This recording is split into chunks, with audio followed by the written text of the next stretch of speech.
Ancora credete a quello che vi hanno iniettato nel cervello fin da piccini, ma la realtà è completamente diversa. Un saluto.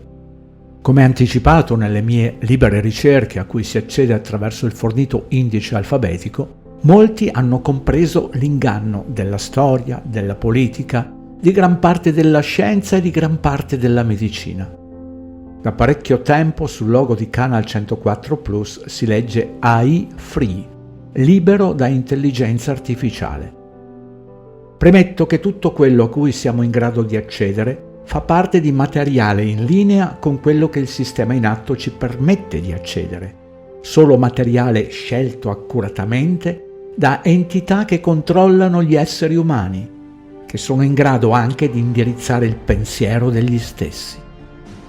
Tutto ciò che potrebbe aiutare a rompere il guscio della consapevolezza individuale non solo è stato nascosto, ma addirittura cancellato. Vi passo questo semplice pensiero attivatore per chi ancora ha volontà di uscire dalla rete in cui siamo avviluppati. Quando approdi ad una idea diversa da quella in cui ci hanno insegnato a credere, fermati un attimo e analizza attentamente il contenuto. Potresti aprire porte nuove e sconosciute, ma colme di realtà. Osserviamo questo estratto della Nasona che distrugge uno dei vostri tanti credo. Il video che state vedendo, nella mia opinione, è uno dei video migliori che sia mai stato girato nella Stazione Internazionale Spaziale e penso che sia assolutamente inconfutabile per dimostrare l'autenticità della mancanza di gravità. No, questo video è un video di propaganda. Riguardiamolo insieme e osservate quante volte l'astronauta fluttua in su e in giù. Ho contato 4 volte. Ho posto questa domanda alla IA.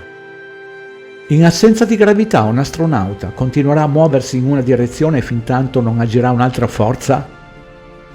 Sì, è corretto. In assenza di gravità e di altre forze, un corpo in movimento continuerà a muoversi in linea retta con velocità costante, come descritto dalla prima legge di Newton, principio di inerzia. Questo significa che se un astronauta si muove in una direzione, continuerà a muoversi in quella direzione finché non verrà applicata una forza che ne modifichi la velocità o la direzione. In pratica, nello spazio, anche se gli astronauti possono sembrare fluttuare, sono in realtà in caduta libera attorno alla Terra e ogni piccola spinta o interazione con l'ambiente può alterare il loro movimento. Ad esempio, se un astronauta spinge contro una parete della stazione spaziale, verrà spinto nella direzione opposta, proprio come se fosse su un paio di pattini sulla Terra, senza attrito.